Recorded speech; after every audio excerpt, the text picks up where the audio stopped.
Here we go. We are going to do lesson 11.1. This is a review for you guys, so it will go very quickly. 11.1 is a review on absolute value.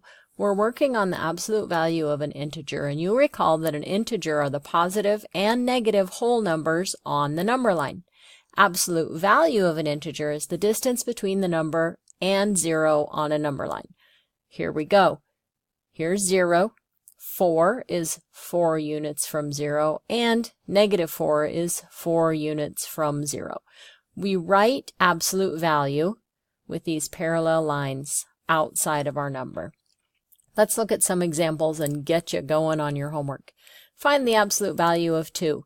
So if we plot 2 on the number line, there it is, you can see that 2 is 2 spaces from 0. Yes, this is a review.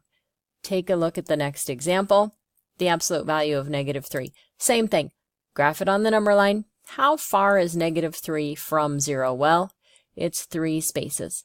We don't want to get in the habit of thinking that absolute values numbers are positive. We don't really have a positive or a negative distance. We just say it's the distance from 0. Let's take a look at the next example here. Give a shot at, pick 2. Pick 2 of these. Pause, pick 2, write them down. Great job. I know that you figured those out. This is easy. Next, we're going to compare 2 numbers. One of them is the absolute value of a negative. We also have done this before. We can plot them on a number line and see that 1 is only 1 space from 0, okay, while negative 4 is 4 spaces from 0. I would have liked to see that over here, but here we're graphing now this time the absolute values. So 1 is here, the absolute value of negative 4 is 4. So that makes the absolute value of negative 4 greater than, therefore it looks like this. So it's a little different than we did it last time. Let's take a look at another one.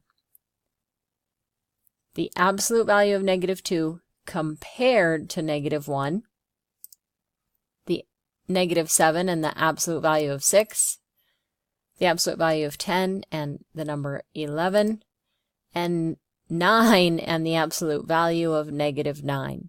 I would like you to pause the video and work all of these. Remember, the number that is farthest right on the number line is greater.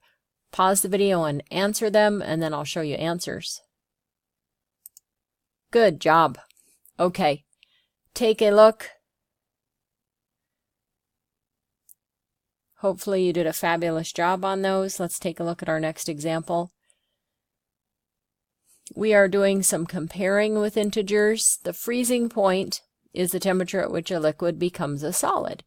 Which substance has the lowest freezing point? So we find the number that would be the farthest left. And then, is the freezing point of mercury or butter closer to the freezing point of water, which is 0? Is the freezing point of mercury closer to 0? Or is the freezing point of butter closer to 0? If we graph the freezing points, that helps us easily see both the lowest value and the absolute value, how far each one is from 0. So there's your lowest, and mercury, the freezing point of mercury. Freezing point of butter, closest to 0, so butter is closer to 0. I know that made sense to you because you have been doing absolute value for quite a while now. Go ahead and try your homework. If you have any questions, raise your hand. As soon as you're finished with this, go right ahead and listen to the lesson 11.2. See you later.